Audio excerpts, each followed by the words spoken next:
Bom dia, gente. Prazer estar aqui com vocês. Queria agradecer inicialmente o convite formulado pelo Cristiane. Um prazer estar aqui na Advocacia Geral da União e poder conversar aqui um pouco com vocês. Acho que muito mais um bate-papo e um debate, né? Uma provocação inicial que eu preparei aqui para a gente depois poder conversar e vocês também passarem as opiniões de vocês, enfim. É um público aqui altamente qualificado, de maneira que eu não me coloco de forma alguma em posição de estar ministrando alguma aula, mas apenas e tão somente conduzindo um debate, né?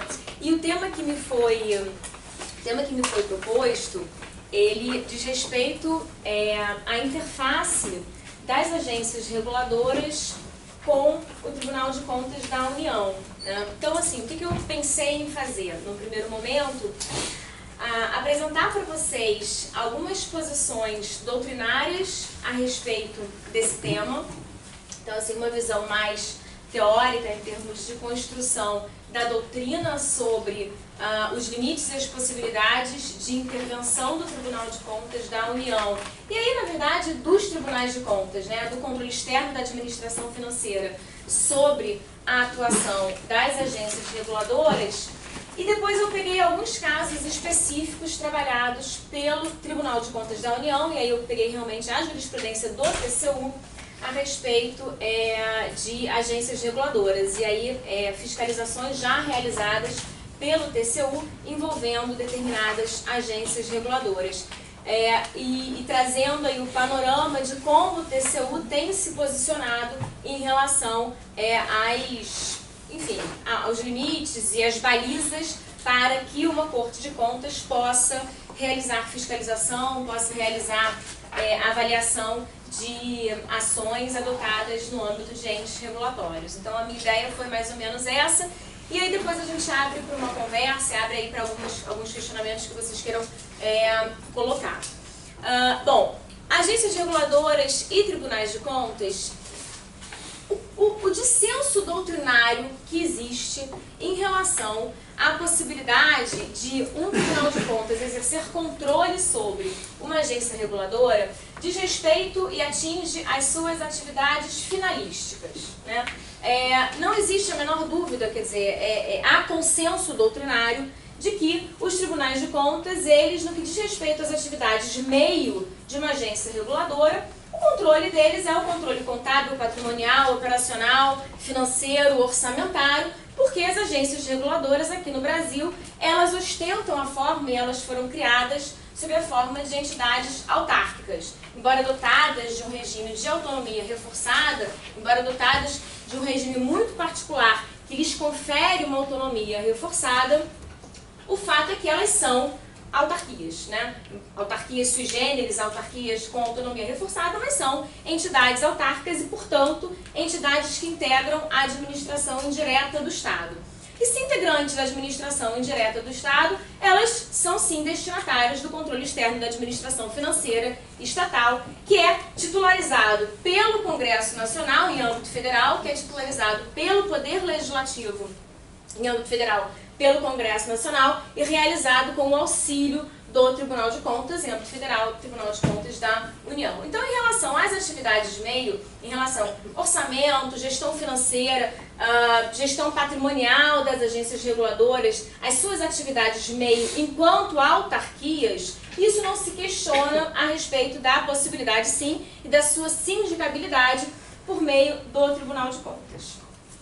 A questão que aí sim é mais complexa e que é mais desafiadora e que gera uma controvérsia na doutrina, relaciona-se à possibilidade de um Tribunal de Contas realizar controle sobre as atividades finalísticas da agência, né? Então, esse é o tema de controvérsia, esse é o tema em que há controvérsia e em que se discute. Em primeiro lugar, se é possível. E, em sendo possível, superada a questão, né, afirmativa ou negativa, superada, sendo possível, em que medida isso é possível, né? Essa discussão, ela começou a tomar corpo, né, ela começou a ter um maior relevo a partir, obviamente, né, da criação das agências reguladoras, isso aí é metade da década de 90, início dos anos 2000, e principalmente, portanto, na doutrina, né, obras e artigos e uma investigação doutrinária a esse respeito, especialmente a partir do final da década de 90, início dos anos 2000. Né? E num primeiro momento a gente tem, aí são posicionamentos teóricos sobre o controle de atividades finalísticas, a gente tem a apresentação de duas correntes, enfim, né, contrárias. Uma bastante restritiva sobre a possibilidade de os tribunais de contas realizarem controle sobre atividades finalísticas das agências. Essa primeira corrente, essa primeira visão restritiva, né, que não admite uma atuação mais expansiva do Tribunal de Contas, essa primeira corrente, ela vai se fiar muito na questão da substituição da função regulatória, ou seja, se preocupa muito com a questão de o Tribunal de Contas, aqui, né, no nosso foco, o Tribunal de Contas da União, o TCU, ele é um órgão de controle, ele não é uma instância de regulação. E, portanto, se ele vier a controlar ações regulatórias realizadas, né, os atos regulatórios editados, praticados por uma agência reguladora, ele vai se sobrepor, né, à função regulatória. Ele vai estar deixando de ser um órgão de controle, uma instância de controle, e passaria então a ser uma instância, ele próprio assumindo a função regulatória. Então, essa é uma primeira preocupação que é bastante presente naquela doutrina, nas visões doutrinárias que limitam, que restringem o controle dos tribunais de contas à atividade meio das agências. E fora isso, algumas invocações do tipo, no texto constitucional não existe nenhuma disposição que permita esse controle mais amplo do Tribunal de Contas sobre a atuação finalística de uma agência. Mas a preocupação central está relacionada realmente à sobreposição de funções. Isso fica muito claro, especialmente eu trouxe aqui dois autores, né? Um do ponto de vista acadêmico mesmo, que trabalhou essa temática academicamente, que foi o professor Marcos Giruena, e o ministro, agora ministro, né, Luiz Roberto Barroso, na qualidade, quando ele era procurador do Estado do Rio de Janeiro, ele emitiu um parecer na PGE, e um parecer que limitava bastante, sobremaneira, a possibilidade de o TCE, né, realizar controle sobre, na época, a ASEP, que era a Agência Reguladora de Serviços Públicos, era uma única agência reguladora que a gente tinha aqui no Estado. E esse parecer dele, percebam, final da década de 90, parecer 5 de 98, era bastante restritivo às possibilidades de o TCE realizar controle sobre a agência reguladora. Dizia claramente que o controle que pode ser realizado é o controle da atividade meio, é o controle próprio que se exerce sobre uma autarquia, mas não sobre a função regulatória realizada pela entidade. Né? Então a gente tem essa primeira corrente doutrinária aí, também é uma corrente doutrinária ainda num momento embrionário, né? Ainda num momento que as agências reguladoras estão começando a surgir, em que o fenômeno da regulação ele está ainda caminhando de forma inicial, de uma maneira mais embrionária, mas já é uma posição doutrinária que a gente percebe naquele momento inicial. Depois disso, a gente começou a ter, até mesmo por conta de uma posição que o TCU começou a assumir, uma posição já de começar a realmente realizar uma ingerência maior nas agências reguladoras federais, a própria doutrina começou a repensar esse posicionamento e começam a surgir, então, alguns outros autores já vislumbrando sim a possibilidade, entendendo sim a possibilidade de mesmo controle finalístico ser realizado pelo Tribunal de Contas. Um primeiro texto que me parece bastante importante sobre essa possibilidade é do professor Alexandre Santos Aragão. Né? Ele é um dos primeiros autores que vai lá e escreve de uma maneira bastante enfática, não trazendo qualquer limite à possibilidade de o tribunal exercer controle sobre a atividade finalística. Muito pelo contrário, né, dizendo que não é raro que na atividade finalística das agências reguladoras sejam envolvidos, né, você tenha uma questão envolvendo gestão de recursos públicos no contrato de concessão, na verificação do equilíbrio econômico-financeiro de uma concessão, no reajuste tarifário, na autorização de um reajuste tarifário. E isso muitas vezes envolve, sim, gestão de recursos públicos e não raro pode, inclusive, trazer uma situação de um dano horário, de um prejuízo horário. Então, nesse sentido, o Alexandre Aragão, ele não vislumbra óbice do ponto de vista jurídico, normativo. Aqui, os tribunais de contas, eles realizem, sim, um controle, inclusive sobre as atividades finalísticas das agências. Só beber uma água aqui.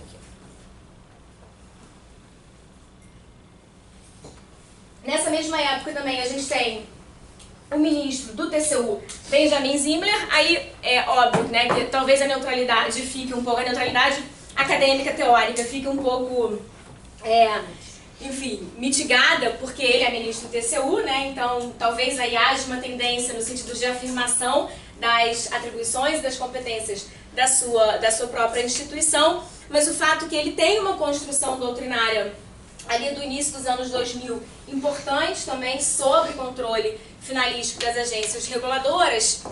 E mais recentemente, eu faço menção, e eu gosto do trabalho dela, um trabalho dessa professora Monique Menezes. Ela fez um trabalho de investigação bastante denso sobre TCU e agências reguladoras. Ela fez uma verificação a respeito dos impactos positivos ou negativos, e a conclusão dela é que os impactos eles são majoritariamente positivos a respeito da atuação do TCU sobre agências reguladoras. Ela selecionou 3 auditorias específicas para verificar, e no entender dela, né, como conclusão do trabalho dela, ela entende que o controle realizado pelo TCU, ele produziu mais efeitos positivos do que negativos, tanto em relação aos usuários do serviço, como também em relação à possibilidade de abertura para um maior controle social das agências reguladoras em decorrência da atuação do Tribunal de Contas da União. Ela tem um trabalho bastante interessante, né?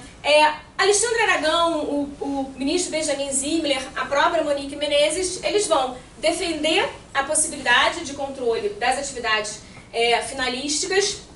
O que eles invocam, né? Os argumentos principais que eles vão invocar. Em primeiro lugar, o dever republicano de prestação de contas, né? Esse dever republicano de prestação de contas, a agência reguladora, embora seja uma entidade dotada de uma autonomia reforçada, isso não a torna imune ou não a torna infensa ao dever de prestação de contas. Existe uma abordagem que é uma abordagem institucionalista, ou neo-institucionalista, que é muito trazida pela Monique Menezes, em que ela fala o seguinte: o fato de que existe uma novidade, né, no cenário constitucional, jurídico constitucional no Brasil, que é o fenômeno da regulação, né, isso não faz com que, ou isso não torna essas novas instituições, que são as agências reguladoras, afastadas, imunes a um controle, aos mecanismos de controle, aos mecanismos de accountability, que já são os mecanismos tradicionais do nosso ordenamento. Então, o fato de serem instituições novas, com uma modelagem diferente, com essa autonomia reforçada, na verdade até entidades que, se a gente for pensar em termos de modelo ou desenho inaugural da nossa República Federativa de 88, essas entidades elas não encontravam ali exatamente um paralelo perfeito, né, num modelo perfeito. O fato é que a sobrevinda desse fenômeno, a sobrevinda dessas instituições, não afasta a existência, não afasta o controle a cargo de instituições tradicionais de accountability. E ela vai defender que, muito pelo contrário, né, essa incidência dessa nova ordem de controle simplesmente vai reforçar os instrumentos de accountability, os instrumentos de controle e de supervisão, né. Um outro fundamento muito utilizado pelos autores que vão perfilhar esse entendimento, que não limita o controle externo das agências às suas atividades meio, é o controle operacional, né? Esse é um tema muito trabalhado pelo ministro Benjamin Zimler, doutrinariamente. No precedente que é dele, o precedente talvez aí mais importante sobre limites e sobre fundamentos para o controle finalístico das agências pelos tribunais de contas é relatado pelo ministro Benjamin Zimler. E nesse precedente a gente vai ver, e também na sua construção teórica, ele invoca muito, né, o controle operacional a cargo dos tribunais de contas. E aí eu vou fazer um parênteses muito brevemente, só para fazer essa dicotomia para vocês sobre um controle de conformidade, um controle mais tradicional, um controle mais burocrático e documental, né, que era muito presente na rotina, no dia a dia dos tribunais de contas, e no momento anterior à Constituição de 88, esse era o controle prioritário, esse era o controle, na verdade, previsto à época, né? Era um controle de conformidade, de verificação de aderência, né, do comportamento da administração pública, do gestor público, com as normas legais. Esse é o controle tipicamente de conformidade, um controle de verificação de aderência a normas, né?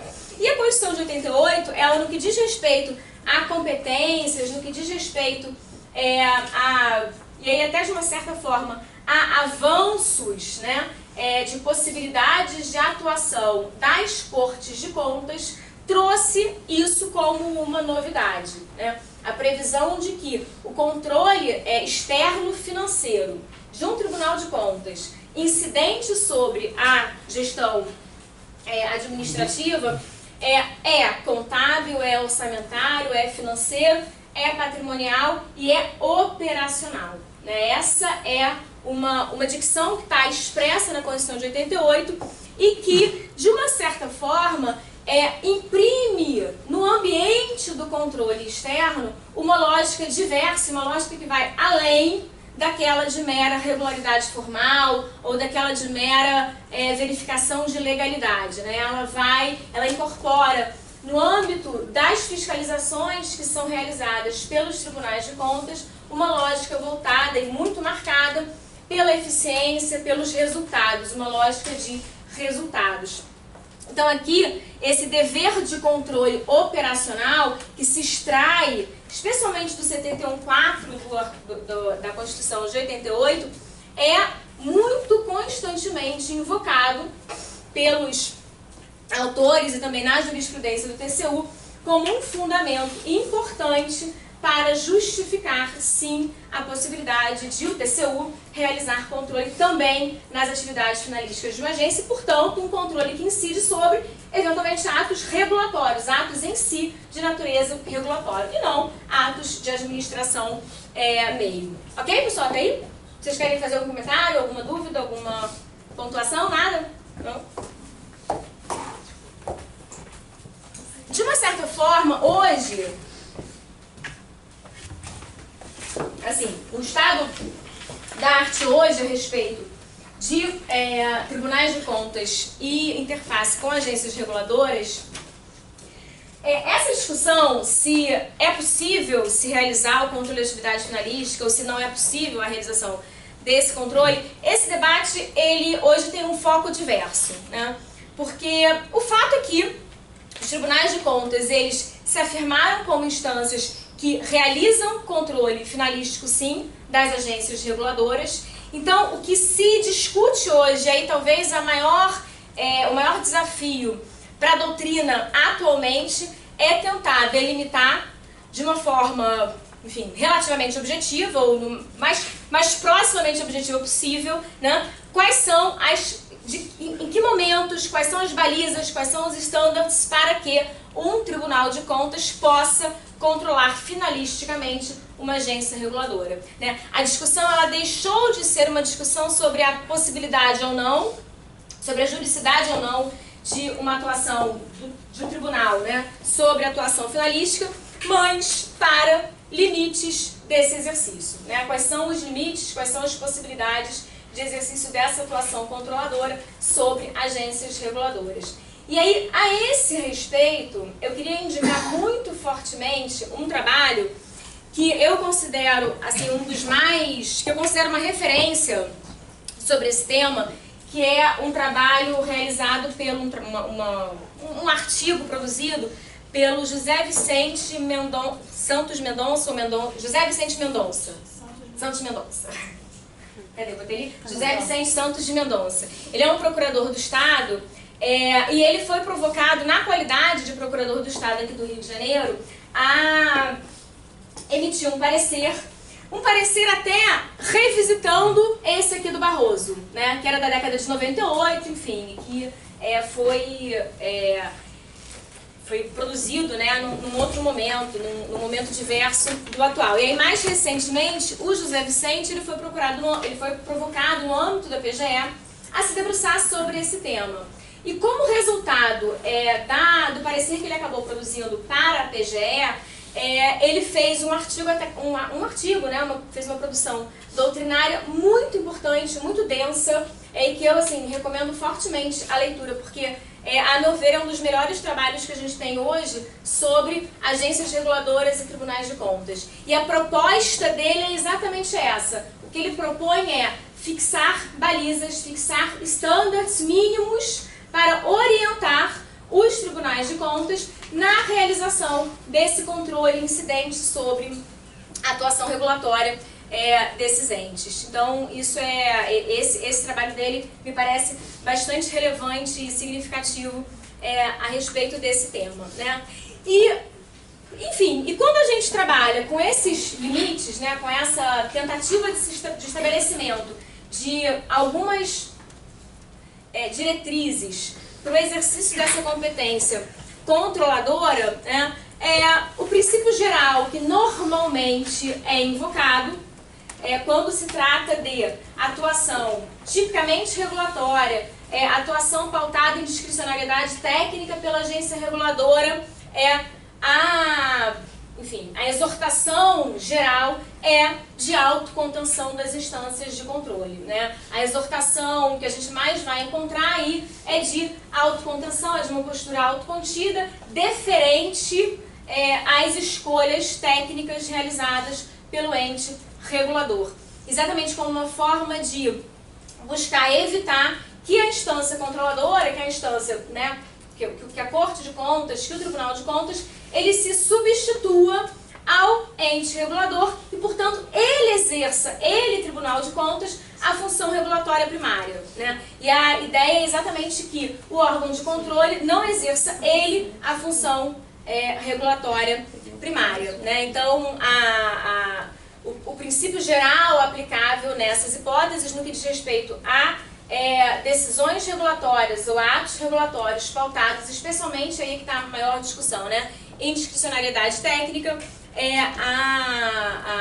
a diretriz de autocontenção, de atuação da Corte de Contas pautada pelo princípio da deferência e, portanto, aí uma fortíssima preferência, em princípio, pelas razões técnicas expendidas pela agência reguladora.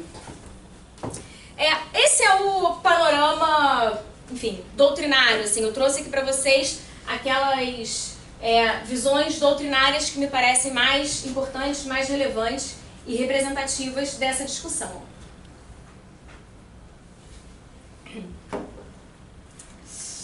Passando agora aí sim para como já o Tribunal de Contas da União vem se posicionando. Tá muito básico, pessoal? Vocês querem?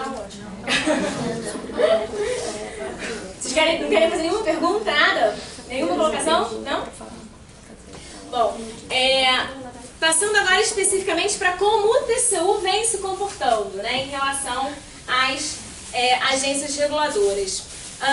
Eu busquei trazer para vocês algumas decisões mais paradigmáticas do TCU envolvendo agências reguladoras.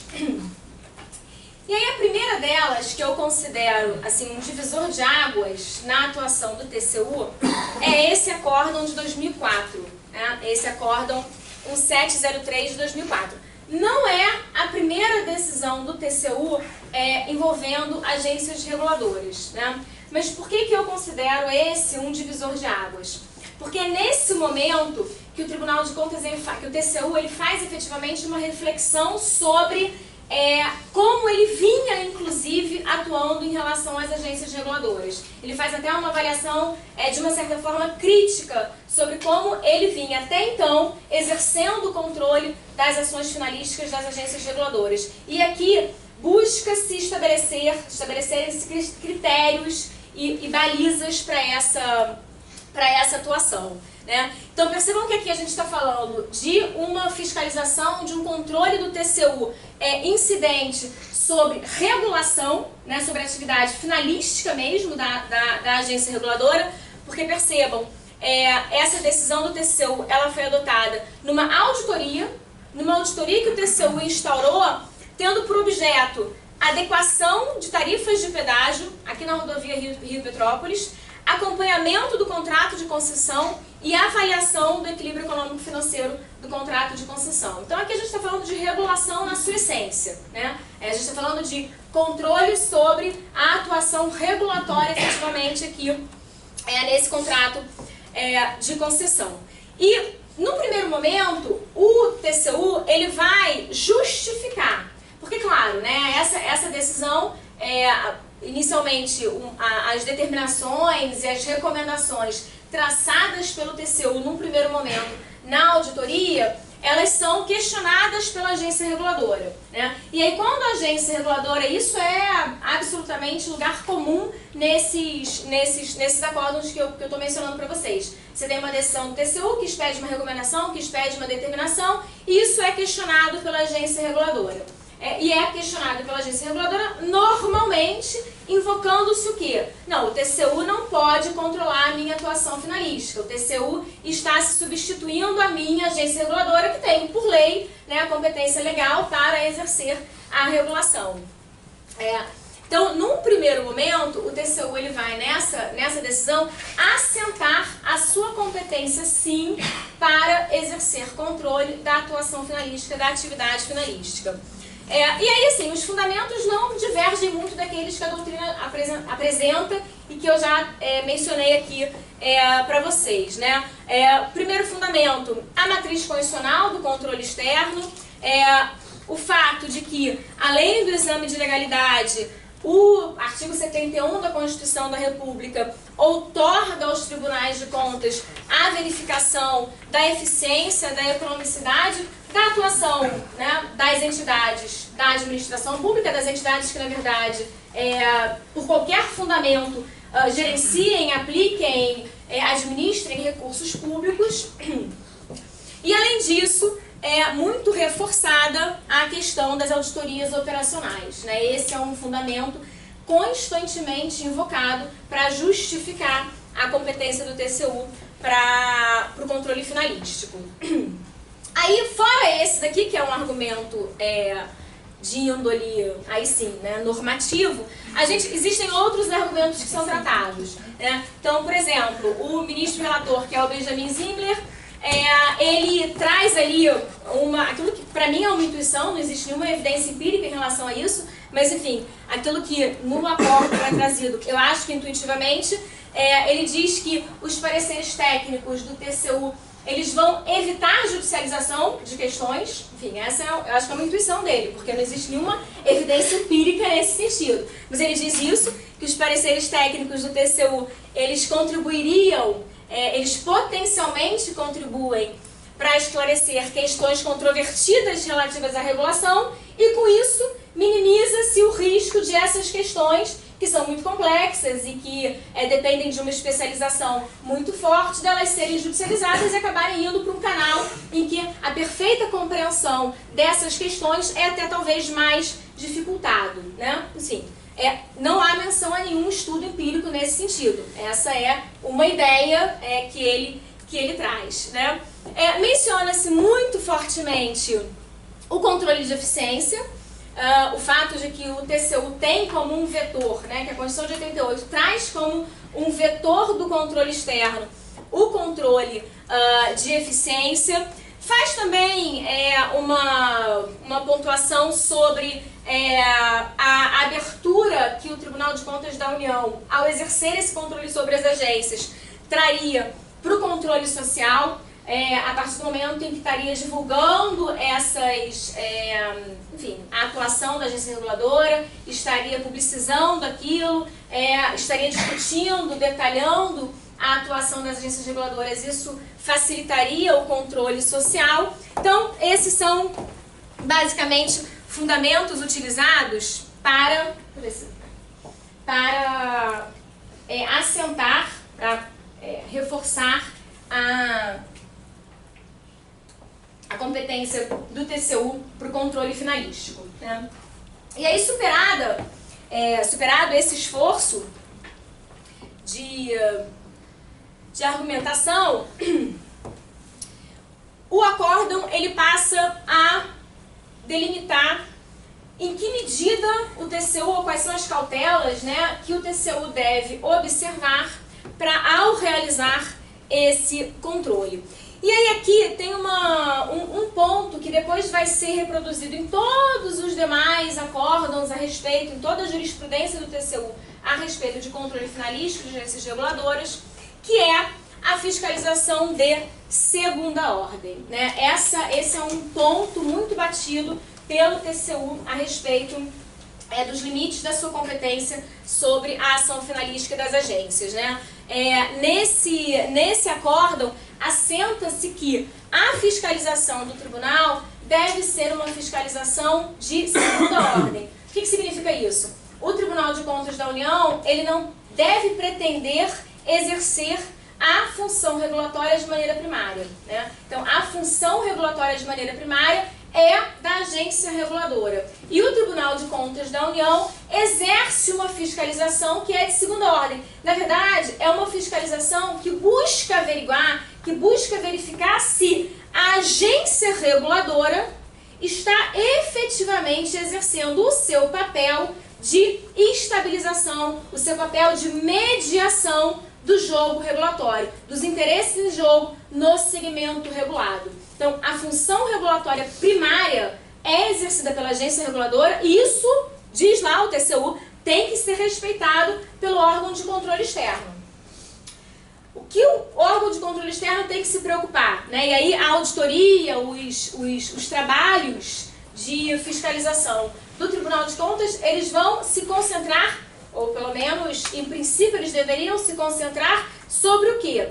A agência reguladora, ela está conseguindo de maneira eficiente e efetiva exercer o papel de mediação, de estabilização dos interesses do segmento regulado? Essa seria a discussão posta para o órgão de controle externo. Deu para entender, pessoal?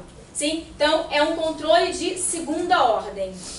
É um controle de segunda ordem, enfatiza-se muito que o TCU não pode se substituir à entidade reguladora, né? Que o objeto de fiscalização do TCU, a preocupação do TCU deve ser a agência reguladora como agente estabilizador e mediador do jogo regulatório, mas não os interesses do jogo regulatório em si. Porque aí isso cabe à agência reguladora mediar, isso cabe à agência reguladora exercer a mediação, né? Tudo bem até aí? Sim?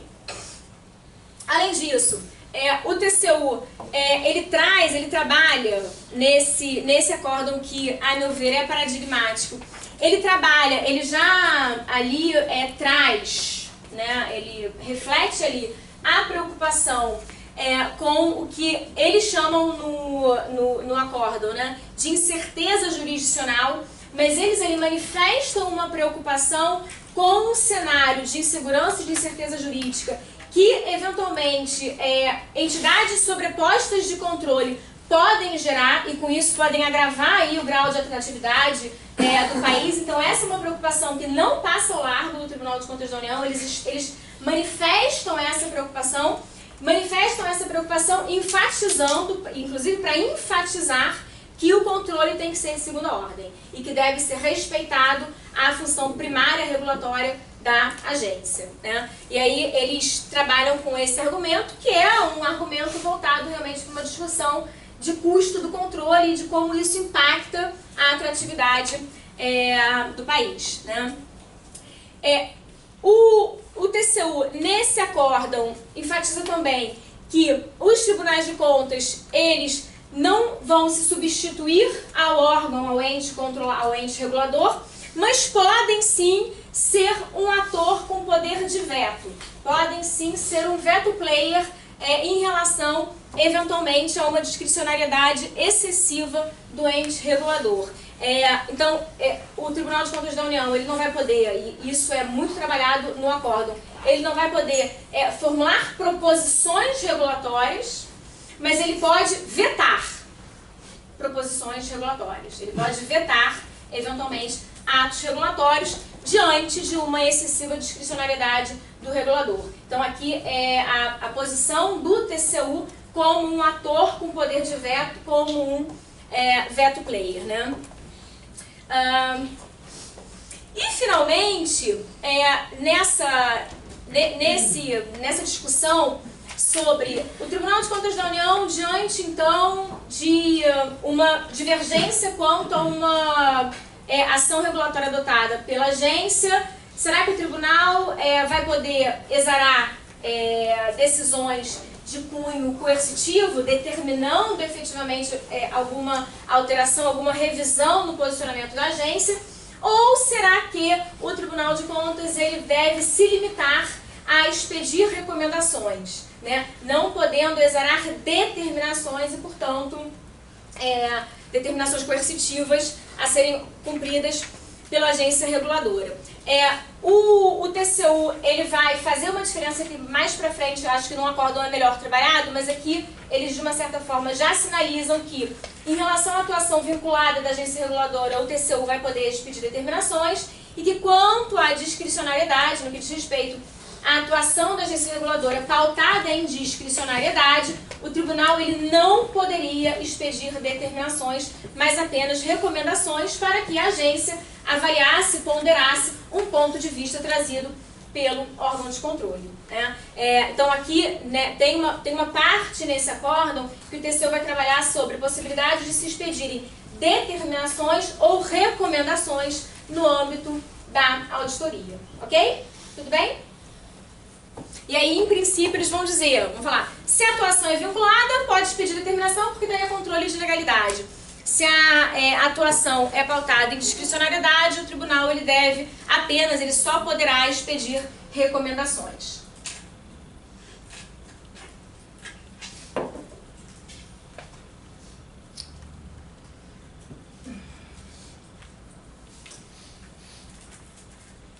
Pessoal, nenhuma consideração que vocês queiram fazer em relação ao que está visto até agora? Eu posso até fazer uma consideração. Teve um caso concreto bastante interessante, que foi sobre um leilão da ANP. Vai falar? Não, da ANP não. Da ANP especificamente não. Mas...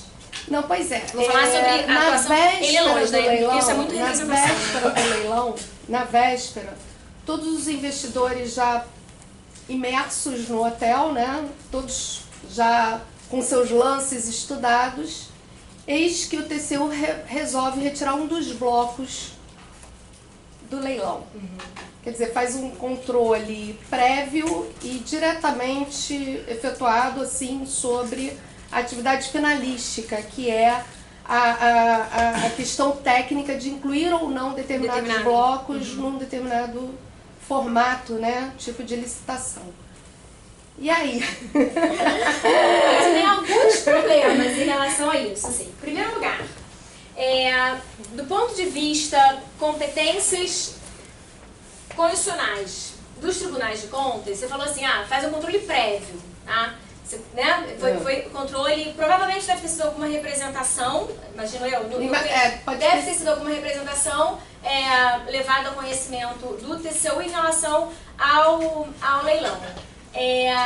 Primeiro ponto, os tribunais de contas, no modelo da Constituição de 88, eles são órgãos de controle majoritariamente concomitante ou a posteriori. Tá? A gente aqui no Brasil, o modelo constitucional brasileiro, ele não adota uma regra de controle prévio pelos tribunais de contas. Então, assim, toda a discussão em relação a editais de licitação, os leilões terem que passar previamente pelos tribunais de contas, essa é uma situação absolutamente excepcional. Né?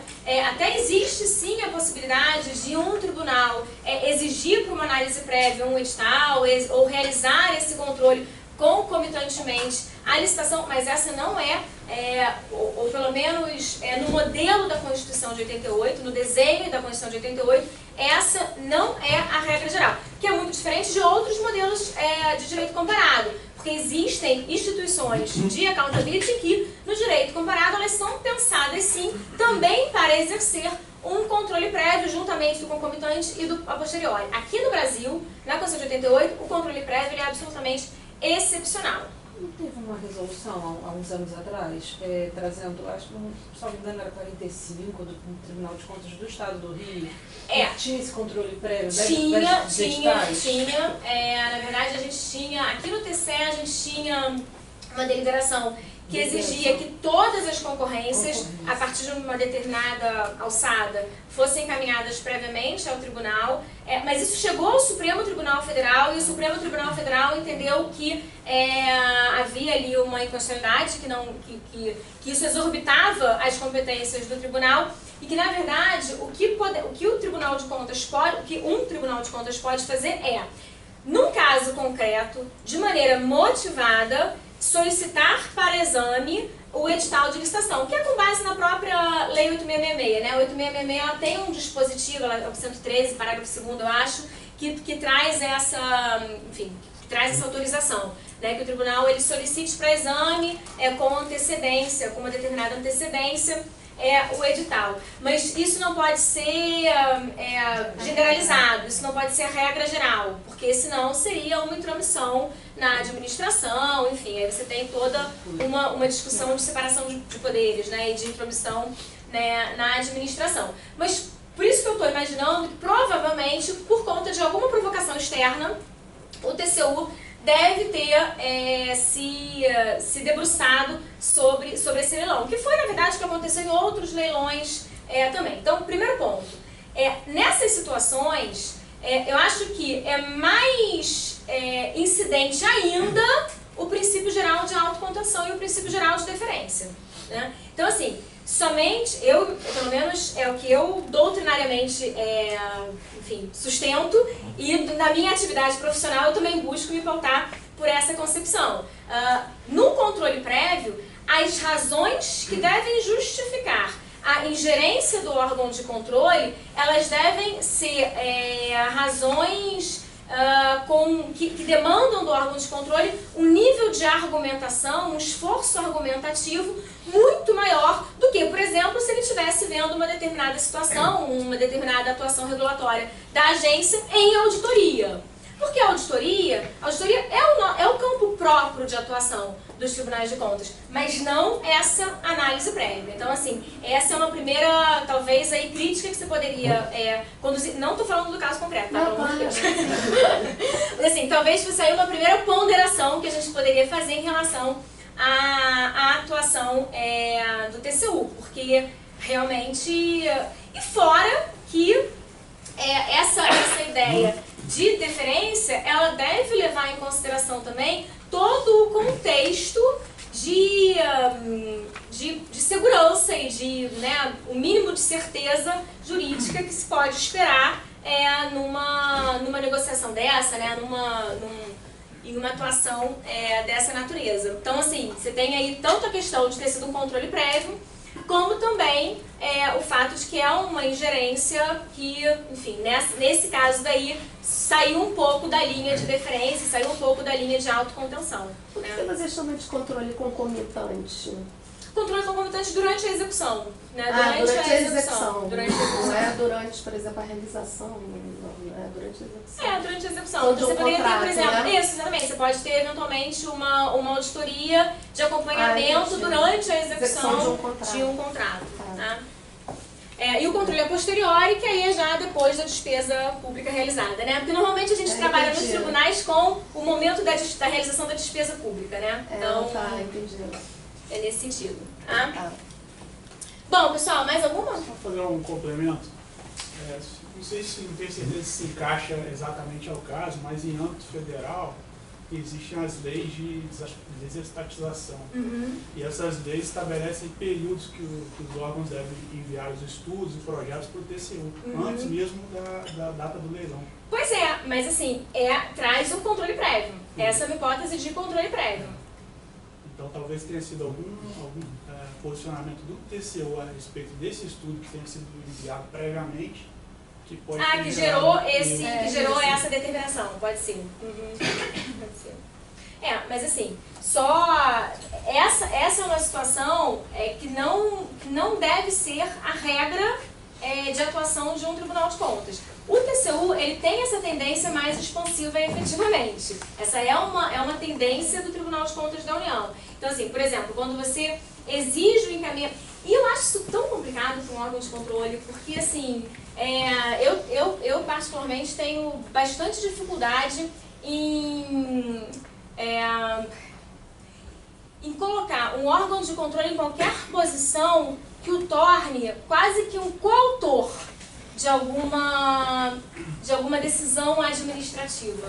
Assim, eu particularmente acho isso muito, muito perigoso. E quando os tribunais eles solicitam para exame prévio esses estudos, é quase como se eles estivessem dando um aval àquilo, né? Então, por exemplo, quando a gente fala em exame de edital de licitação, e a gente, enfim, conhece um edital de licitação, por exemplo, eu sempre gosto de colocar uma cláusula que ressalva, olha só, esse exame, ele foi feito ele é um exame prévio, um exame com as limitações próprias de um processo que não vai se debruçar sobre os eventos que vão ocorrer nas fases posteriores da licitação.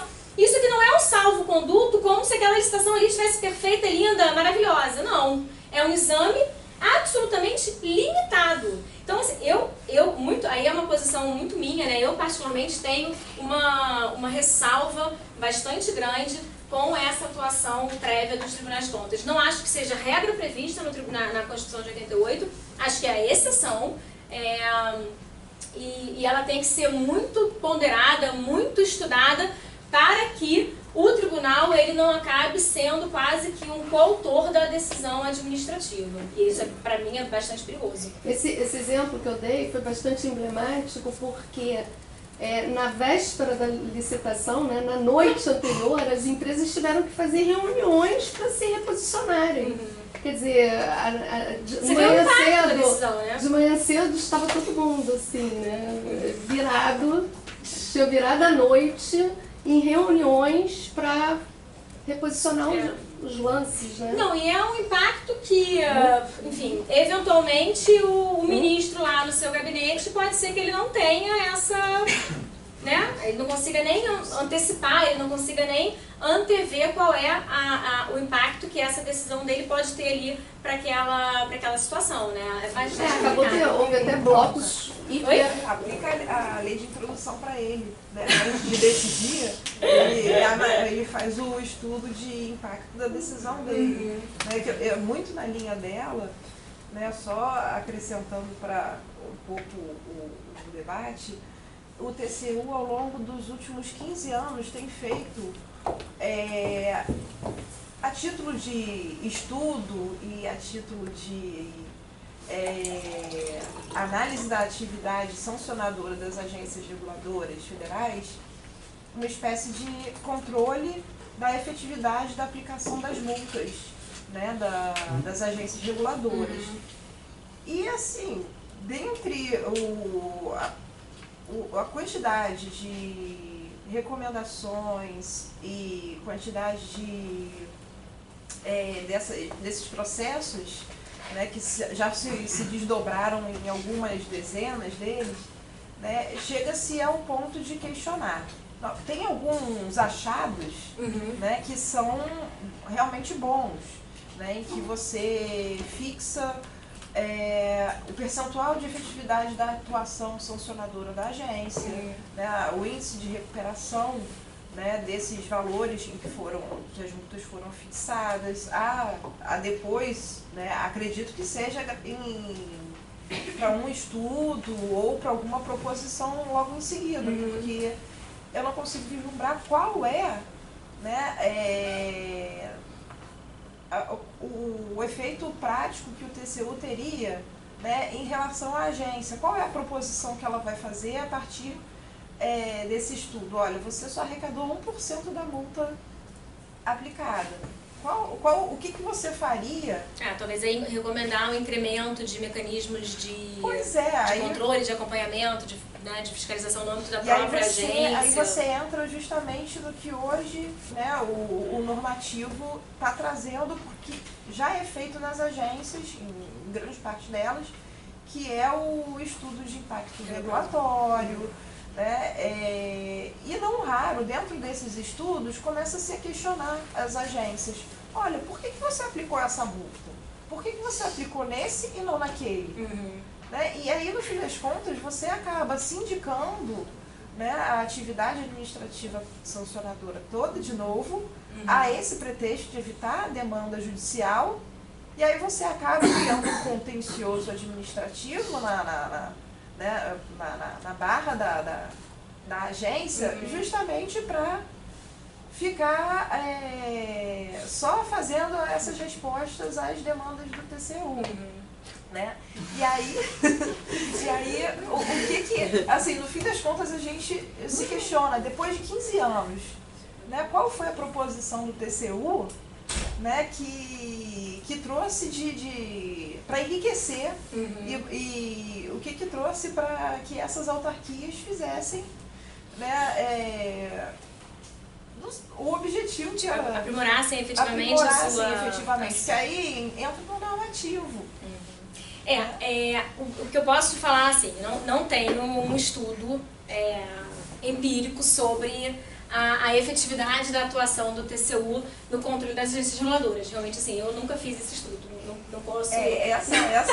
não posso te falar sobre justamente isso. Nesse fundamento do que foi usado no voto, vamos evitar demandas judiciais. Sim, esse fundamento mas só que você, usando em tese esse argumento, você acabou criando um contencioso administrativo. Sim, claro. Que você tirou do contencioso judicial, jogou no administrativo.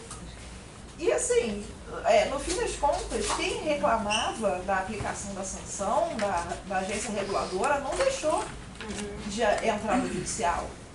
Você criou um segundo nível de prestação. Não, aquele argumento dali que eles trazem, eu acho que é um argumento, enfim, sem evidência nenhuma. Enfim, só de reforço realmente da posição de assentar a competência para a fiscalização finalística. O que você está falando sobre, enfim, se a gente poderia analisar efetivamente quais são os resultados satisfatórios ou não, ou insatisfatórios, né, produzidos por essa enormidade de atuação fiscalizatória do TCU sobre agências, porque eu posso te dizer que eu conheço, o estudo que eu conheço é o da Monique Menezes. E aí, efetivamente, claro, como qualquer investigação acadêmica, ela fez uma seleção e ela se debruçou sobre algumas auditorias em determinados segmentos. E a conclusão a que ela chega é uma conclusão de resultados majoritariamente positivos produzidos por essas auditorias. Mas aí, assim, acho que talvez seja o caso de fazer uma análise crítica a respeito desse trabalho, dessa investigação, ou até complementar, né? E assim, como uma outra agenda acadêmica, né? Como uma outra agenda de pesquisa. Eu queria fazer duas observações. A primeira, em respeito a essa atuação do TCU, no caso das multas. Talvez o TCU está verificando ou verificou, né, que a aplicação de multas não está tendo efetividade em alguma atividade, alguma parte da atividade regulatória da agência, por exemplo. E aí tem realmente um entendimento também de que as multas, as sanções poderiam ser convertidas, poderiam ser negociadas junto você pode fazer ajustamento, né?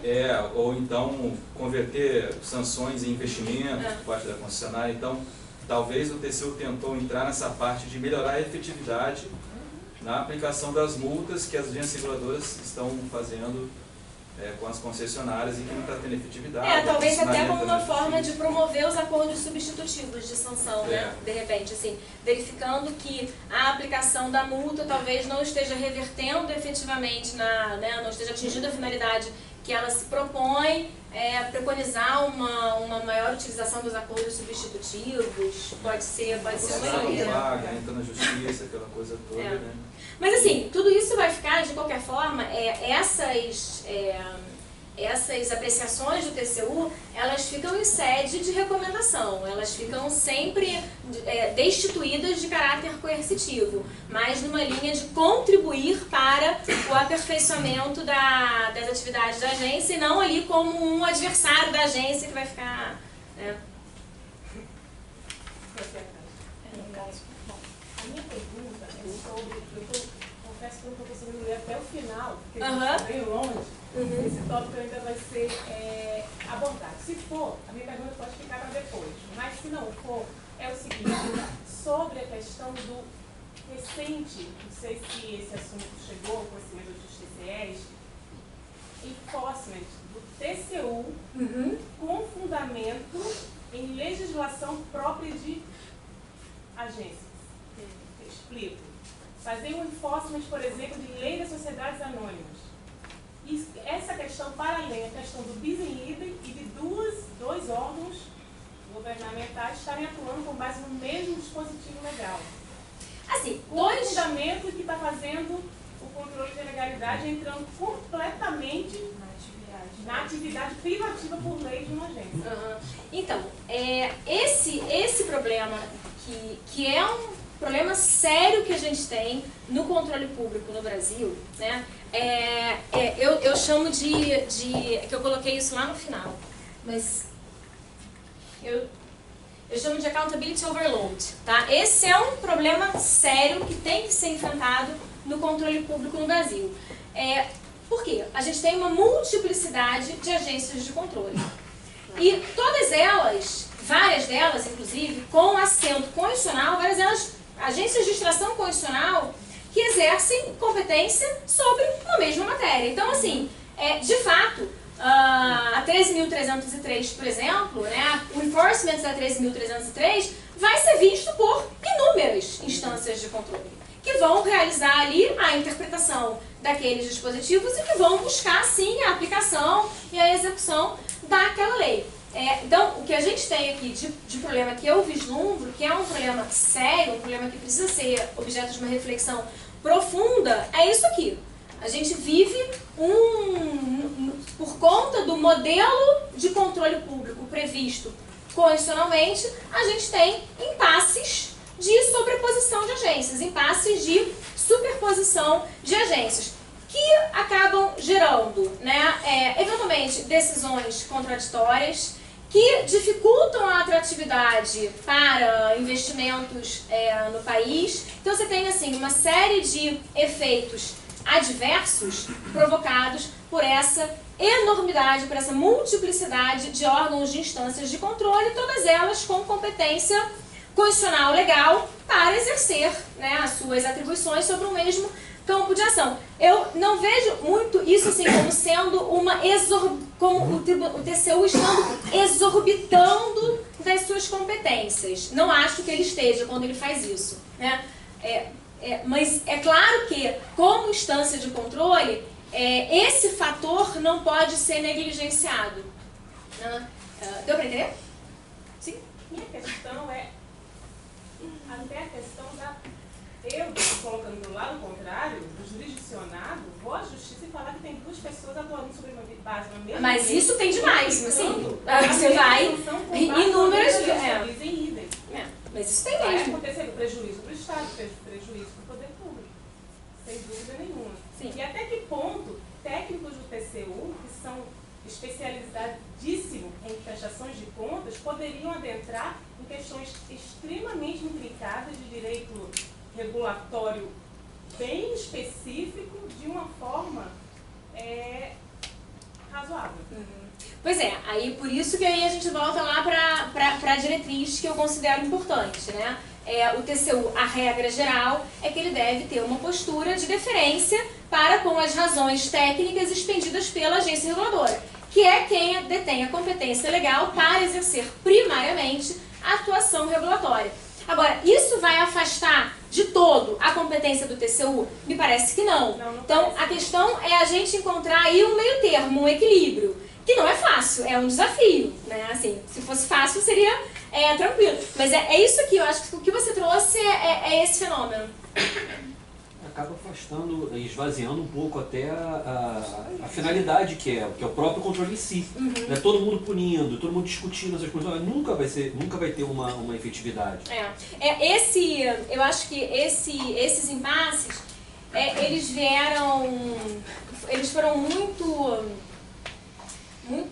sentidos agora, recentemente, em decorrência dos acordos de leniência, né? E todas as fragilidades e as dificuldades que a gente vem identificando na celebração de acordos de leniência, até mesmo um questionamento quanto ao grau de atratividade desses acordos diante exatamente do fato de que, celebrado um acordo de leniência com a CGU, o TCU pode questionar esse acordo de leniência, o TCU tem portaria dizendo que ele vai exercer controle sobre aquele acordo de leniência. E assim, qual é a segurança, qual é o mínimo de atratividade mesmo, né, que uma empresa pode ter para celebrar um acordo de leniência quando ela sabe que depois ela pode vir a ser questionada e aquele acordo ali que ela celebrou é inoponível a outras instâncias que têm legalmente e muitas vezes constitucionalmente competência para exercer controle. Aí a gente tem um problema que é de difícil solução, porque quando a gente fala de Ministério Público, quando a gente fala de Tribunal de Contas da União, quando a gente fala de órgãos de controle interno, a gente está falando de órgãos que têm competência prevista na Constituição. Então, assim, isso remonta lá, né, para o texto constitucional, e aí não é fácil. Né? Professora, tentando encaixar, eu peguei a fala da doutora Patrícia aqui na frente, do Tribunal de Contas, na véspera do leilão, né, Patrícia? E aí nós temos o leilão da sessão onerosa, né? Aí o Paulo Guedes Paulo Guedes se encontra com o Bandeira Albuquerque e o ministro José Múcio para traçar um cronograma, isso em agosto. Parece que não chegaram a uma data. Aí não tem ninguém da NP aqui, não sei. Aí marcou-se o leilão para 6 de novembro, apesar do TCU não ter dito que concorda nem com o leilão, nem com a data. Mercado, a revista Exame diz que o órgão tem poder de determinar alterações de documento. Então, estou levando esse exame para lembrar duas coisas. Primeiro, que a opinião pública, infelizmente, ela passeia por tudo isso que nós estamos dizendo aqui. Eu sou da área jurídica, tá? Então, para mim, sempre a lei deve imperar sobre qualquer outra, e os pareceres jurídicos, né, da AGU especialmente, devem imperar sobre qualquer outra força exógena, entendeu? Mas eu digo o seguinte, e eu acho que não é nem uma pergunta, é uma perspectiva mesmo. Como jogar esse jogo, né, com esses outros atores, políticos e opinião pública. Então, e parece que o leilão está marcado para o dia 6 de novembro, viu, Patrícia? Porque, entendeu? A chance de... Então, assim, essa é uma ponderação. Dia 5, né? 5, pronto. Como jogar esse jogo? Essa é a pergunta. Boa pergunta. Boa pergunta. Assim, o que eu posso falar é que a gente tem que buscar, não acho que seja fácil, não sei se a gente está nesse momento ainda, não sei, né? Mas isso passa muito pela aproximação e pela coordenação dessas instituições, né? E aí isso não é fácil, porque isso envolve vaidade institucional, isso envolve disputas de espaço, isso envolve disputas de competências. Então, assim, eu não acho que existe uma solução simples, fácil, rápida para esse problema, não. Infelizmente, eu não vislumbro um cenário assim de muito fácil solução, não. Mas acho que a gente tem que buscar. E aí, a busca que me parece essencial é de interlocução entre os órgãos. De interlocução entre os órgãos e também de uma certa reflexão crítica sobre a sua atuação. Eu tenho uma natureza assim, eu sempre questiono muito o que o meu órgão está fazendo. Eu busco ter uma reflexão crítica muito grande. Então, assim, quando a gente começa a identificar que, na verdade, o controle, por mais bem intencionado que ele esteja sendo, né, que ele seja realizado da forma mais bem intencionada possível, se os efeitos que ele está produzindo, eles são prejudiciais, eles são adversos, tem que ser repensado. Isso tem que ser, essa fórmula tem que ser tem que ser vista, mas eu, infelizmente, não sei se você consegue ver um cenário melhor, um cenário mais positivo. Eu não vislumbro esse cenário. Só queria também falar sobre o controle prévio, que quando você entra no site do PPI, do Programa de Parceria de Investimentos do Governo Federal, você vê que dentro do cronograma de cada concessão, lá tem as concessões que o Governo Federal faz em vários setores, rodoviário, aeroportos, eu não sei se a ANP está inserida lá no PPI, tá, né? Então, você vê que no cronograma é obrigatória a passagem do edital, da modelagem, pelo TCU. Eu não sei se é alguma resolução do TCU que obriga isso, ou talvez seja o próprio, é a lei, né? Então, o próprio Poder Executivo também concorda com essa passagem, digamos assim. Claro. Pelo TCU, é óbvio. É o que o Executivo mais quer. E apesar de ser uma atuação polêmica, está dando uma segurança jurídica maior para essas concessões, para esses projetos do governo federal. Não, então, assim, eu não discordo que, excepcionalmente, esse exame prévio seja realizado. Isso eu não discordo, não. Eu acho um pouco complicado a pauta do TCU ser a pauta do administrador público, tá? Então, assim, acho que o TCU tem que ter a sua pauta e não ser pautado pelo gestor público.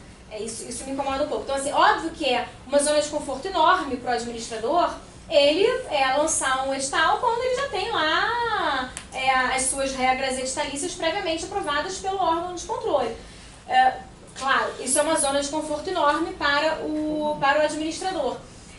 Por outro lado, existe aí uma substituição, existe aí uma relação, enfim, que eu acho meio complexa entre controlador e controlado. Então é só essa cautela que precisa, a meu ver, né, tem que existir quando a gente fala de controle prévio. Eu tenho um pouco de receio do controle prévio. Acho que o controle prévio a gente tem que ser a exceção, não a regra geral. Mariana, mas acho que um pouco dentro dessa lógica toda, primeiro, eu lembro do PPI ser incluído no governo Temer, porque veio de uma lógica anterior. Você tem um cronograma político, de interesse público, de administração do seu custo político, de entregar dentro de um anterior a um período eleitoral para que você tenha um ganho. Enfim, eventualmente você não consegue porque o seu cronograma ele entra em dissenso com o órgão de controle que trava a sua entrega. Então você parte de um pressuposto de que se você atuar em diálogo, você consegue obter um resultado melhor. E aí a minha pergunta é dentro dessa premissa anterior. A gente trabalha muito com uma noção de administração pública dialógica, de um diálogo institucional, e aí você tem um pouco de trava em relação à capacidade institucionais, e as escolas de São Paulo, a minha impressão, são um pouco mais refrativas aos diálogos, e aí essa é a minha dúvida, se os tribunais de contas, até onde vai a sua experiência mais empírica, eles refletem em que ponto a sua atuação como auditoria, eminentemente auditoria, elas devem constatar e expor realidades e dados, ou elas devem caminhar para prescrições, que são recomendações feitas pelo participante, coautor, que tem poder de sanção. Então, até que ponto o administrador ele realmente tem um diálogo franco, aberto, técnico, e recebe as recomendações como recomendações que a literalidade. Assim, eu acho que eu penso que quando são exeradas recomendações, as recomendações elas são destituídas, né, de força coercitiva. Então, a recomendação para que se pondere num determinado sentido, eu acho que por intermédio das recomendações, sim, você abre um canal de interlocução, você abre um canal de diálogo, sim. É um canal em que o tribunal ele pode ser visto como uma instância não adversarial, e sim como uma instância, enfim, que tem uma contribuição a oferecer. Mas concordo com você, existe uma assimetria, claro que existe uma assimetria. Você está falando de um órgão que é de controle e de outro que está subjeito ao seu controle. Então, assim, essa assimetria ela é natural, ela é da essência das funções exercidas por cada uma dessas instituições, né? Pelo tribunal e, de outro lado, pelo gestor público, que é seu jurisdicionado, que está ali sujeito ao seu controle. Existe sim, obviamente, uma simetria, mas eu acho que existe sim um espaço para uma atuação mais concertada entre tribunais e administração, sim. E nesse ponto eu sou um pouco mais otimista, né? Em relação a isso, eu sou um pouco mais otimista. Os tribunais, eles se valem muito de planos de ação, enfim, de abrir a possibilidade de, olha, você, administração, vai lá, me apresenta um plano de ação e a gente trabalha em cima desse plano de ação. Acho que essa é uma forma de se conversar, né? Assim, não posso te dizer que eu não tenho essa experiência, né? Não tenho uma experiência em relação aos demais tribunais subnacionais e nem especificamente em relação a como é o TCU, porque a minha realidade é estadual, né? Então, assim, como o dia a dia, essa rotina é feita no TCU, também eu não tenho essa aproximação. Mas eu penso que existe um espaço, sim, mais propício para essa atuação, enfim, coordenada e articulada entre controlador e controlado. Acho que a gente caminha, acho que a gente avança nisso. Talvez a gente ainda não tenha hoje um cenário ideal, né, o melhor cenário possível, mas acho que já foi pior. Acho que os tribunais de contas, eles já foram mais vistos como adversários do administrador do que hoje. Enfim, é um pouco o meu sentimento. Sim. Você acha que há esse diálogo, mesmo com a tendência atual do TCU de colocar nominalmente certos administradores como responsáveis por determinadas condutas? Ele coloca o CPF do administrador ali, uma recomendação. Vocês adoram o TCU, hein? TCU e vocês têm uma relação assim. O TCU ele coloca, olha, é uma recomendação, mas você tem que fazer isso, acredito, essa recomendação, mas você é o responsável por essa ação. Então, o administrador público tem uma espada sobre o pescoço dele. É uma recomendação meio coercitiva. É uma recomendação que você tem que recorrer mas aí eu confesso que assim, talvez seja o desconhecimento meu realmente da realidade ali contenciosa do TCU. Vamos lá, é exarada essa recomendação e o gestor deixa de, enfim, adotá-la, ele se submete, então não é recomendação, então é determinação, me desculpa. Mas então, vocês acham que o TCU, ele expede recomendações, quando na verdade o que você tem que ler ali é uma determinação, é isso? Porque quem vai ter coragem de aí uma recomendação? Eu acho que o gestor fica temeroso, acaba acatando, nós vamos fazer. Geralmente ainda colocam que é sujeito à responsabilidade. É um excelente exemplo dessa atuação mais dialógica do tribunal com as agências.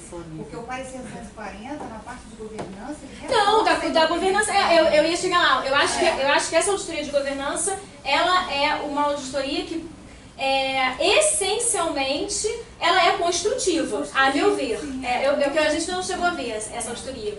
Mas ela é, na sua essência, uma auditoria construtiva. É um excelente exemplo de atuação do TCU, que na verdade está... De reforço de governança. De reforço de governança. Delas para a inércia da União, e com isso tirando o poder da gente. Então, acho que nesse ponto aí é uma recomendação, na verdade, do TCU, mas que está indo... Sim, ao encontro da autonomia das agências reguladoras. Pode um pouquinho dessa visão mais controladora, mais... Porque assim, o sentimento que eu tenho aqui é que talvez a realidade seja... a exceção é uma auditoria desse tipo, né, dessa natureza. Incidente sobre a governança das agências reguladoras de infraestrutura, né, que era o caso. E talvez aí a realidade de vocês seja uma realidade mais conflituosa realmente com o TCU. Aí, pelo menos é o que eu estou sentindo aqui. Mas assim, a meu ver, tá? Se o TCU ele expede uma recomendação e o gestor público ele diverge daquela recomendação, o que o gestor tem que fazer? Ele tem que levar o seu ponto de vista e se insurgir contra a recomendação. A meu ver, é isso. Você vai falar pra mim, Mariana, mas essa é uma posição fácil para quem tá, né, quem tem o seu CPF, quem está assinando isso, quem depois pode responder pessoalmente, com o seu patrimônio, com a sua reputação em relação a isso? Não é zero fácil. É zero fácil. A minha colocação é que na prática vira uma determinação. Porque ele recomenda, para você se insurgir contra aquilo, você vai argumentar em relação ao TCU. Então ele tem que mudar de opinião, senão você vai cumprir. Porque no final, ele ainda coloca a possibilidade de responsabilização pessoal daquele gestor. Então não é recomendação, então é determinação. Mas ele chama de recomendação. Não, mas aí não é, aí é determinação. E essa é uma prática que o TCU vem adotando atualmente. Mas aí não é, aí é determinação. Aí é determinação, e aí a determinação não cumprida realmente sujeita o gestor, o destinatário da determinação, a uma eventual responsabilização. Mas, então, talvez aí o ponto seja, o TCU, ele, na tentativa de amenizar a sua ingerência, ele confere, aí é uma questão de terminologia, de semântica, de sentido da palavra. Ele confere a uma determinação sua o termo recomendação. Aí ele está brincando, na verdade, com o seu interlocutor, talvez, né? Ou subestimando o destinatário da sua decisão. Mas eu não vislumbro, assim, a priori, pensando, sem ser os casos específicos que vocês estão mencionando, eu não identifico como que exarar uma recomendação seja ou possa ser recebida pelo gestor, em princípio, como algo dotado de força coercitiva e impositiva. Acho que a recomendação exatamente abre um espaço para uma discussão. Determinação não, a determinação ela tem esse cunho impositivo, aí sem dúvida nenhuma. Se você não quer cumprir a determinação, você vai ter que recorrer contra ela, e até do ponto de vista contencioso processual é um pouco mais complicado. Mas no âmbito das recomendações, eu não vejo isso tão problemático, não. Ao contrário, eu acho que deve ser uma estratégia cada vez mais utilizada pelos órgãos de controle. Aí, particularmente, eu penso assim. Eu queria te fazer uma pergunta seguinte, na minha expressão da Anatel, né? E eu tive uma experiência, assim, que houve uma recomendação técnica do TCU, recomendação, determinação ou recomendação? Agora tem que perguntar qual é o caráter da recomendação. Uma determinação da área técnica. Quando chegou nos conselheiros, eles mudaram essa posição. Então mostra que também o TCU tem também o seu viés político. O que você tem a acrescentar disso aí? Porque é muito complicado. Eu acho a técnica política. Técnica política? Não, eu acho a técnica, ela é política. Eu acho que não existe técnica. Quando você opta por ter uma tomada no padrão europeu, existe uma escolha política ali. Não é porque 3 furos é mais... Assim, eu sou um pouco crítica a essa ideia de que existe efetivamente uma decisão que é absolutamente infensa a qualquer fator externo que pudesse ter uma conotação, enfim, dissociada da objetividade e da técnica. Eu tenho uma dificuldade de aprender isso. E desculpa um pouco também essa visão, porque assim, os tribunais de contas, eles sem dúvida nenhuma, eles são piramidais, né? Então você tem, na base, um corpo de auditores com uma formação absolutamente heterogênea e com uma formação majoritariamente técnica, né? Assim, para muitos, assim, é o corpo técnico e o corpo político lá em cima, né? Se você me perguntar o que você pensa desse modelo de composição dos tribunais de contas, né? De ter um topo, né? Um corpo deliberativo, em que o acesso a esse corpo deliberativo, ele passa por critérios que não são apenas técnicos, né? Ou que não são estritamente técnicos, porque você tem ali uma conjugação de indicações. Até pode ser por meio de concurso, quando você pensa no MP e nos ministros substitutos, mas mesmo nessas duas carreiras, para você chegar ao corpo deliberativo, existe um processo que é um processo político, que é um processo de indicação do executivo, que é um processo de lista tríplice no tribunal. Então você já tem, aí são 3 instâncias, lista tríplice no tribunal, você tem a indicação do executivo e você tem a sabatina do legislativo. Olha só, a ingerência política que existe para se chegar ao corpo deliberativo. Isso fora aqueles que são, em que a vaga ela não é reservada, não é vaga cativa de nenhuma carreira. Eu penso que o modelo constitucional, ele poderia ser aprimorado, né? Mas eu não sou uma defensora de concurso público para o Tribunal de Contas. Eu não penso que para ser ministro do Tribunal de Contas ou para ser conselheiro do Tribunal de Contas subnacional, o melhor modelo seja o ingresso por meio de concurso. Eu, particularmente, penso que essa experiência, essa vivência, ela é extremamente importante. Por quê? Os auditores, eles tendem a ter uma visão muito dissociada da realidade da administração, né? São raros os auditores, aqui eu estou vendo o Jones, pelo amor de Deus, não fica chateado comigo não, tá? Mas assim, são raros os auditores que conseguem se colocar no lugar do administrador, que conseguem efetivamente ver as dificuldades que o administrador público enfrenta. E aí aqui eu não estou falando isso da boca para fora não, né? Quando a gente pega a lei de introdução, a LINDB, né? E quando ela fala lá da empatia e da questão de se considerar, de que devem ser consideradas as dificuldades reais, os obstáculos reais vivenciados pelo administrador público. Assim, isso é algo que devia ser intuitivo para qualquer um que está exercendo controle sobre uma outra conduta, a meu ver, né? Mas na verdade a gente precisa de uma lei dizendo isso, a gente precisa de uma norma falando isso, que para mim é absolutamente o mínimo que se pode esperar por aquele que está numa posição de julgar, né, a conduta de outro.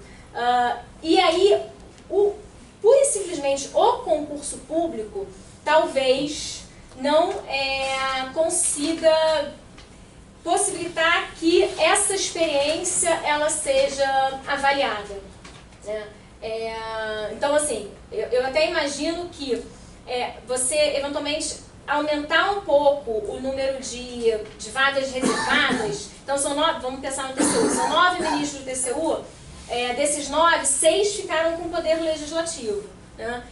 Talvez não 6 com poder legislativo, talvez a gente aumentar aí o número de vagas reservadas, vagas para carreira técnica, sim, mas perceba que não é você entrar no corpo deliberativo já por concurso. Você até entrar no serviço por concurso, depois dali existe sim um processo político para você chegar até o corpo deliberativo. Esse processo político, ele, a meu ver, ele é importante para dar essa experiência, para dar essa vivência, especialmente para possibilitar que o julgador, porque em última análise o corpo deliberativo é o que vai proferir a decisão do tribunal, é o que vai dizer a posição do tribunal, que ele possa levar em consideração essas outras posições, esses outros pontos de vista.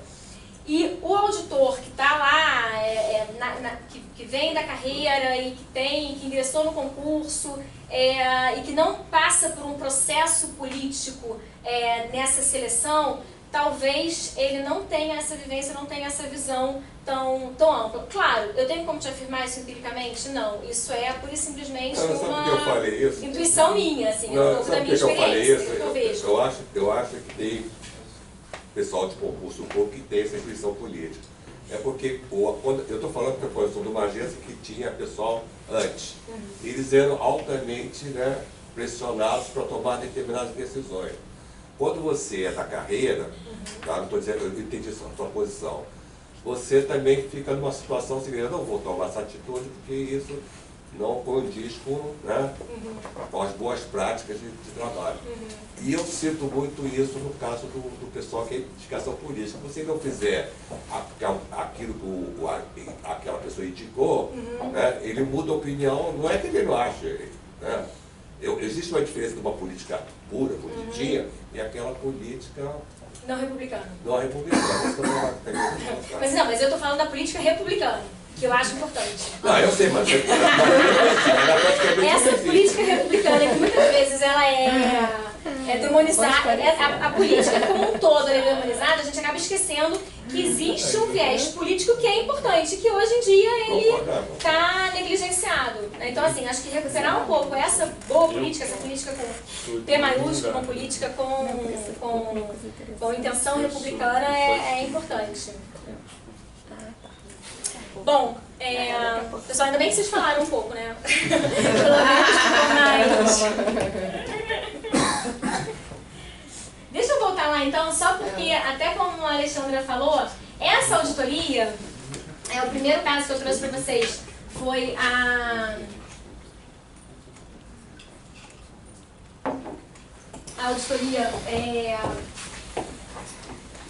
o acórdão, né, que o TCU ele fixou ali, assentou a sua competência, fixou alguns parâmetros, ou tentou fixar alguns parâmetros, mas ela incidia efetivamente sobre, né, decisões regulatórias. Ela estava ali lidando com decisões regulatórias.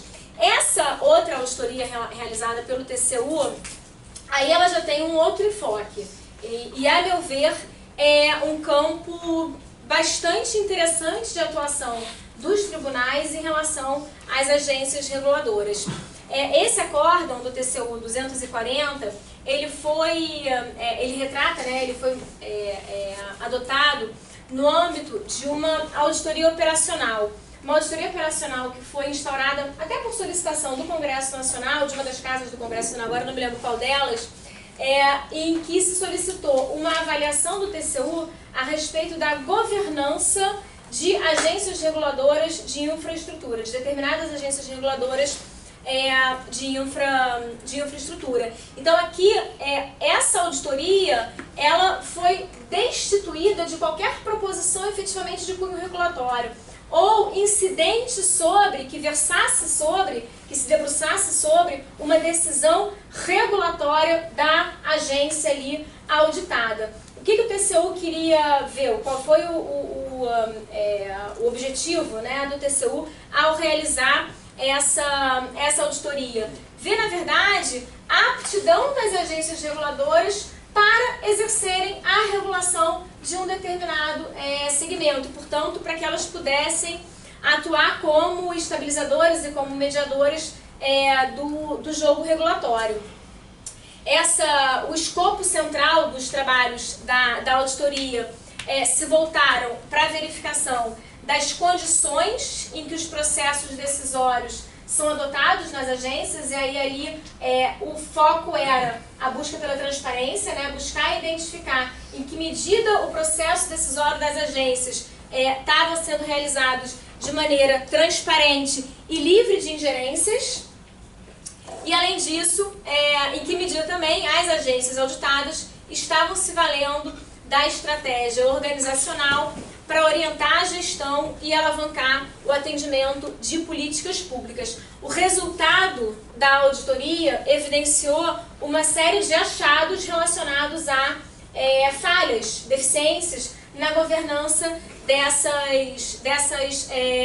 agências. E qual foi a providência adotada pelo TCU? Recomendações, determinações ou recomendações, mas enfim, o TCU adotou recomendações e determinações para essas agências, conforme, obviamente, a natureza do achado da auditoria. Mas aqui, me parece que a atuação do TCU, ela foi bastante em prol da afirmação da autonomia e da posição da agência reguladora, né? Quer dizer, sob a perspectiva da análise da governança da agência reguladora, o que o TCU identificou foram pontos dessas agências que estavam fragilizando ou que estavam comprometendo as bases centrais da chamada autonomia reforçada, né? As bases centrais os eixos centrais dessa autonomia reforçada. Então, assim, só para ilustrar alguns dos problemas de governança que foram identificados e que acabaram gerando recomendações do TCU às agências, e muitas delas direcionadas à Casa Civil, né? Na verdade, uma boa parte das recomendações estava direcionada à Casa Civil, né? Metade das agências não contava com regulamentação relativa à substituição de diretores e conselheiros. Naquelas em que havia o regramento sobre a substituição, os interinos, eles permaneciam durante muito tempo, de maneira indefinida. Então, vejam, são aspectos que o TCU buscou verificar relacionados efetivamente à gestão da agência quanto aos seus aspectos essenciais de realização, de exercício das suas competências de maneira autônoma. Perda de mandato, né? Muitas vezes a amplitude excessiva das hipóteses de perda de mandato dos dirigentes das agências, enfim, falta de autonomia financeira de algumas agências reguladoras, além de discrepância de arrecadação, a transparência dos processos decisórios, também discrepância entre as agências auditadas. E aí percebam que essa auditoria aqui, ela tem um foco muito distinto de diversas outras quando a gente fala em controle finalístico das agências. Aqui eu não acho que a gente não esteja lidando com controle finalístico, né, mesmo. A gente está lidando ainda assim com controle finalístico, mas um outro viés, um viés de governança e um viés, na verdade, assim, de contribuição que o TCU poderia trazer para a agência reguladora e para a afirmação da agência reguladora. Então essa auditoria eu acho ela bem interessante como um exemplo de contribuição mesmo, né, que o órgão de controle externo pôde trazer para enfim, o ambiente das agências reguladoras, na linha do que a Alexandra falou, né, de uma visão mais, ou uma atuação aí mais colaborativa, mais contributiva do TCU em relação às agências, né.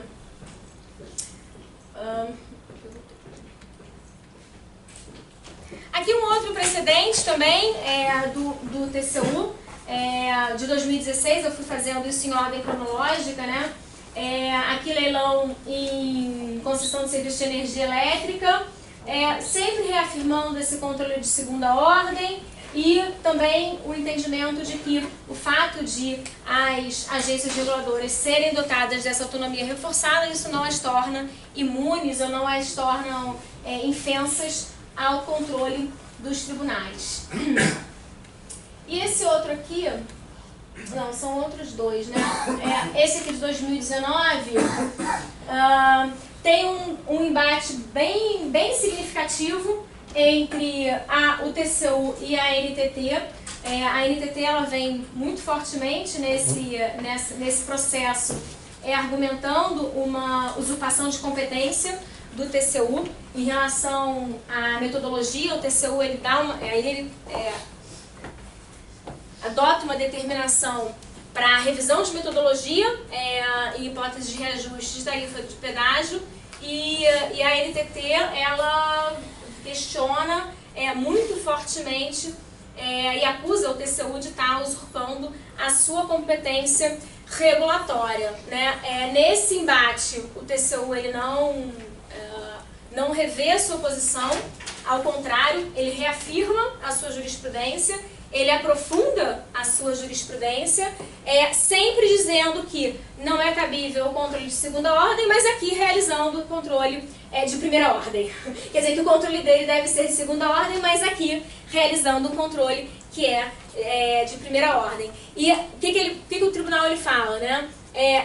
O controle ele deve ser de segunda ordem, mas se identifica uma hipótese de ilegalidade, aí o tribunal ele tem que determinar efetivamente o cumprimento da lei, e ainda que isso signifique eventualmente estar se miscuindo no próprio conteúdo da decisão regulatória, do ato de regulação, né? Aqui a questão é de legalidade.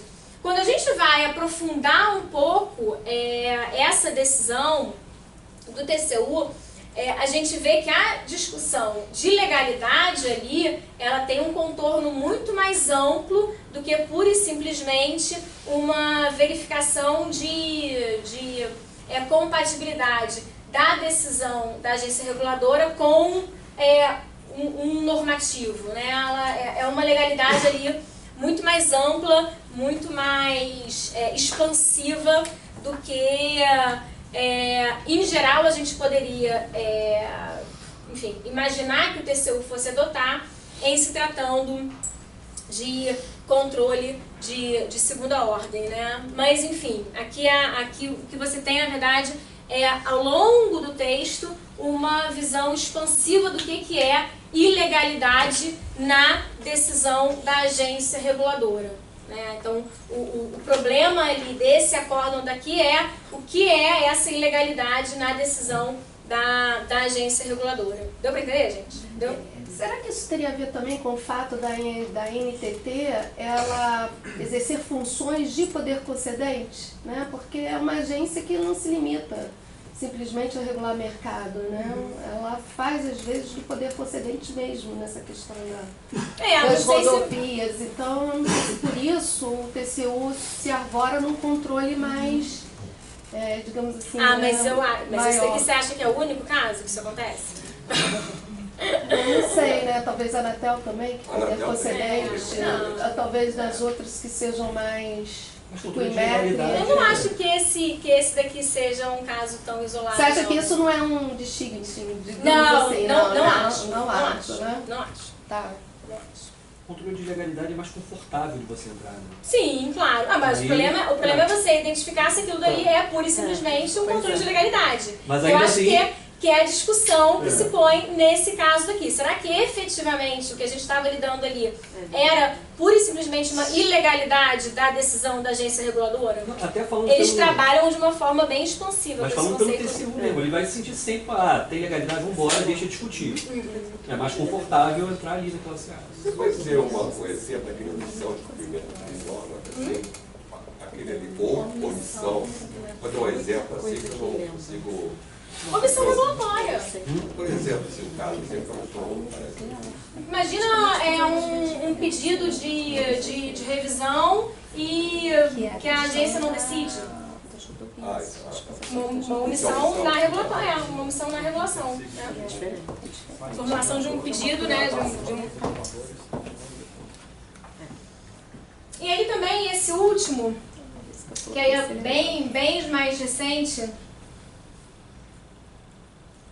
do TCU, o que eu acho interessante desse acórdão daqui é esse trecho em que o TCU, de uma forma, buscando ali apresentar as suas balizas de maneira didática, ele coloca que esse controle de segunda ordem depende da natureza do ato regulatório, se vinculado ou discricionário. Né? E aí é exatamente a questão. Quando se tratar de ilegalidade na decisão regulatória, o tribunal ele vai se sentir apto e confortável para realizar uma ingerência coercitiva, efetivamente, em relação ao ente regulador. Então, o alcance ele vai depender da natureza do ato regulatório, se vinculado ou discricionário, sendo irregular. Se o ato irregular for vinculado, ou seja, quando as entidades tiverem violado expressa disposição legal, o tribunal pode determinar que adotem as providências necessárias à correção das irregularidades detectadas. E aí, na verdade, basicamente passa a ser o exercício de uma função regulatória primária. Por outro lado, em se tratando de ato discricionário, praticados de forma motivada e visando a satisfazer o interesse público, o tribunal ele não vai se substituir à agência, mas ele pode ainda assim exarar recomendações com propostas de melhorias. Se o tribunal vai fazer essas recomendações, na verdade, com um conteúdo de determinação, aí já é uma situação, uma disfunção no processo decisório, né? Mas, enfim, pelo menos não é o que a gente tem em termos teóricos e até apresentados pelo próprio TCU, né? Se o ato discricionário tiver vício de ilegalidade ou tiver sido... Aí no ato discricionário os seus elementos vinculados, né? Se houver ilegalidade nos elementos vinculados do ato discricionário, ainda que seja um ato discricionário, o controle é de legalidade, portanto, o TCU vai poder exarar uma determinação. Essa a distinção ali que o TCU apresenta. Eu acho esse trecho interessante porque ele, de uma certa forma, resume, sintetiza essa jurisprudência que foi construída pelo TCU ao longo do tempo. Vocês percebam que esse acórdão, que eu acho que é o divisor de águas, que é o de 2004 até 2019, a questão de ser controle de segunda ordem, isso é constantemente reiterado, mas claro, é controle de segunda ordem, mas que sofre ali algumas implicações, que sofre ali algumas variações conforme o caso. Mas me parece que esse é o estado da arte atual no âmbito do TCU a respeito do controle das atividades finalísticas das agências reguladoras. Pessoal, não sei se vocês querem falar mais alguma coisa, senão o finalzinho que eu tenho aqui preparado, de uma certa forma eu já mencionei, que são essas questões, né, e essas dificuldades e uma certa angústia que a gente vivencia enquanto, né, eu pelo menos enquanto servidora de um órgão de controle, eu vivencio isso, que são esses impasses dessa sobrecarga, dessa superposição de agências de controle. Me parece que esse é o desafio que a gente tem hoje a respeito de controle público, né? Quando a gente pensa na temática controle público, o desafio que eu vislumbro hoje que precisa ser pensado, enfim, a gente tem que buscar algum tipo de estratégia para minimizar os seus efeitos, as suas patologias, enfim, esse, né? A multiplicidade de controles, controles que não se falam, controles descoordenados, controles que não atuam de maneira articulada e que, portanto, não raro acabam trazendo um custo para a realização do controle que gera, né, efeitos graves e que gera efeitos adversos importantes e que dessa forma, portanto, acabam apenas contribuindo para que a gente tenha um cenário de incerteza, de imprevisibilidade, de insegurança jurídica que não tem atrativo nenhum. Então, esse é o ponto que, a meu ver, na temática do controle público, pende aí de um pensamento mais estratégico. Não sei se vocês concordam, mas acho que de uma certa forma, por algumas falas de vocês, acredito que vocês sintam isso também na prática, né, no dia a dia de vocês, ao que me pareceu, né? Mas era isso, gente, assim, terminei um pouquinho antes, mas o que eu tinha preparado era basicamente isso. Não sei se vocês querem fazer mais alguma colocação. Estou aqui à disposição para o debate. Livro de quem é? Você está trazendo Que livro é meu? Eu vi lá, você chegou Estava chegando, né? É a minha tese de doutorado. Mas o que é sobre que assunto? A minha tese de doutorado é sobre a accountability democrática e o desenho dos tribunais de contas no Brasil. Aí o lançamento vai ser agora, né? Na verdade, a segunda edição. A segunda edição que vai ter. Aquele dali é a primeira edição, eu vou bacana. lançar a segunda edição em outubro, agora 24 de outubro. Legal, legal. É bem bacana. Uma tese legal, uma tese interessante. Vai ser lá na escola? Ou Não, vai ser no Conselho Cultural da Justiça Federal. Vou mandar o convite, aí você ótimo, distribui. Quem ótimo. quiser vai ser uma honra. com certeza. Foi uma tese de doutorado que eu escrevi, defendi na PUC em 2016. Foi orientada pelo professor Adriano Pilati, lá na PUC, e o meu livro é prefaciado pelo professor Augusto Figueiredo Moreira Neto. Foi o último livro que ele leu e que ele prefaciou, né? Assim, ele prefaciou um pouquinho antes de vir a falecer. Ele já estava bem adiantado, enfim. E aí eu faço um trabalho de investigação, enfim, eu entendo que foi bastante denso, um trabalho de investigação num doutorado pressupõe um tempo de maturação, né, para se escrever, e aí tem todo o desenho institucional dos órgãos de controle da administração financeira no Brasil. Essa é a ideia, pensar um pouco isso.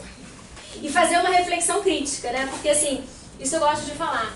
Embora eu seja conselheira do Tribunal de Contas do Estado, né, e portanto, né, tenha na minha vida profissional a atuação em um órgão de controle, eu sou extremamente crítica aos órgãos de controle, né? Então, o que a minha tese traz, né, assim, a hipótese com a qual eu trabalhei, foi exatamente, os tribunais de contas, eles são órgãos constitutivos do regime democrático e do regime republicano, né? Então, eles são constitutivos para a democracia e para a república.